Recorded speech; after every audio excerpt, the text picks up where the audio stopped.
Magandang araw mga ka-guys. Balikan natin ang kasaysayan ng NASA, ang kilalang ahensyang naghatid sa atin ng mga kamangha-manghang tagumpay sa paglalakbay sa kalawakan. Pero alam niyo ba, may mga bahagi ng kanilang kasaysayan na mas kakaiba at misteryoso. Kaya't sama-sama nating tuklasin ang mga palaisipang ugnayan at mga personalidad tulad ni Wernher von Braun, Jack Parsons, Carol Rosin, at kung paano sila konektado sa istoriko kasama sina Aleister Crowley at ang misteryosong nilalang na tinatawag na LAM. Sa video na ito, ibubukas natin ang mga hindi gaanong kilalang bahagi ng kasaysayan ng NASA upang mabigyan ng linaw ang mga misteryosong ugnayan na nagpalabas ng mga haka-haka at intriga sa loob ng mga dekada. Si Wernher von Braun, isang kilalang rocket engineer at visionary sa likod ng Saturn V rocket ng NASA, ay may kakaibang kasaysayan. Bago siya sumali sa NASA, konektado siya sa Nazi Party at nagtrabaho sa programa ng mga V2 rocket ng Germany noong World War II. Gayunpaman, ang kanyang kahusayan ay nagdulot ng malalim na kontribusyon sa Estados Unidos, kung saan siya nakuha bilang bahagi ng Operation Paperclip na nagdala ng mga German scientists sa US pagkatapos ng digmaan. Ang paglalakbay ni von Braun mula sa kanyang koneksyon sa Nazi Party hanggang sa pagiging pangunahing tauhan sa mga misyon sa buwan ng NASA ay nagdulot ng pagtataka at kontrobersya. Ang talatang lapida ni von Braun ay isang bagay din na nakakaintriga. Ito ay may sulat mula sa Psalms 19:1. Ipinapakita ng kalangitan ang kadakilaan ng Diyos, ang gawa ng kanyang kamay. Ang talatang ito ay nagdulot ng mga katanungan tungkol sa kanyang mga personal na paniniwala at ang posibleng pagkakaugnay sa pagitan ng siyensya at kanyang buhay espiritual. Si Carol Rosin, dating assistant ni Wernher von Braun, ay naging saksi sa The Disclosure Project noong 2001. Sa pangyayaring ito sa National Press Club sa Washington, D.C., ibinunyag ni Rosin ang babala na natanggap niya mula kay von Braun tungkol sa tinatawag niyang last card. Then there would be terrorists, then there would be third world countries, now we call them rogue nations or nations of concern. Then there would be asteroids, and then he would repeat to me over and over, and the last card, the last card, the last card would be the extraterrestrial threat.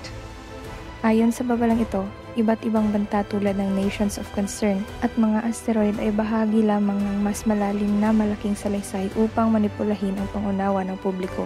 Ang pahayag ni von Braun na ang tinaguriang alien o UFO threat ay isang kasinungalingan lamang ay nagdulot ng mga tanong ukol sa mga nakatagong layunin at mga lihim ng gobyerno.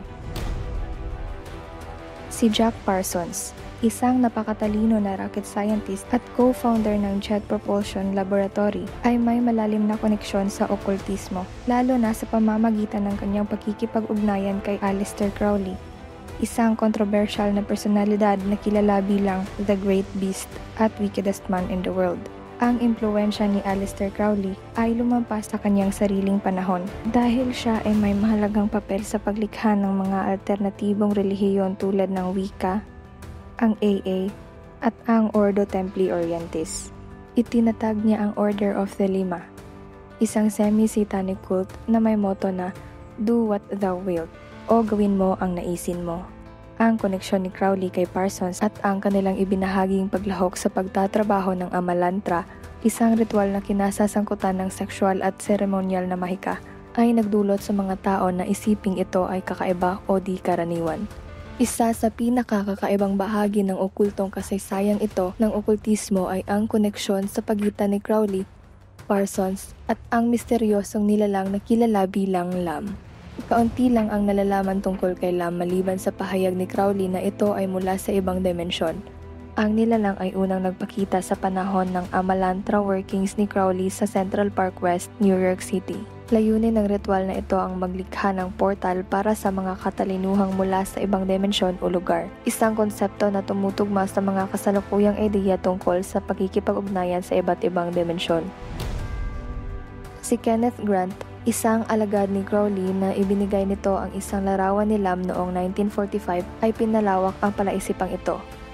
Ayon sa kanya, si LAM ay isang Great Old One na may koneksyon sa mga bituin tulad ng Sirius at Andromeda. Inilarawan niya sila bilang mahalagang bahagi sa mga pagmamatuwid ukol sa mga UFO at maaaring may bahagi ito sa mga paranormal na kaganapan noong dekada 1940. Ang okultong kasaysayan ng NASA ay isang misteryosong kombinasyon ng mga individual, ideolohiya at misteryosong nilalang mula sa masalimuot na nakaraan ni Wernher von Braun hanggang sa mga misteryosong koneksyon sa pagitan ni Jack Parsons at Aleister Crowley at ang misteryosong LAM. Ang mga bahaging ito ng kasaysayan ng NASA ay nagdulot ng mga tanong na mas marami kaysa sa kasagutan.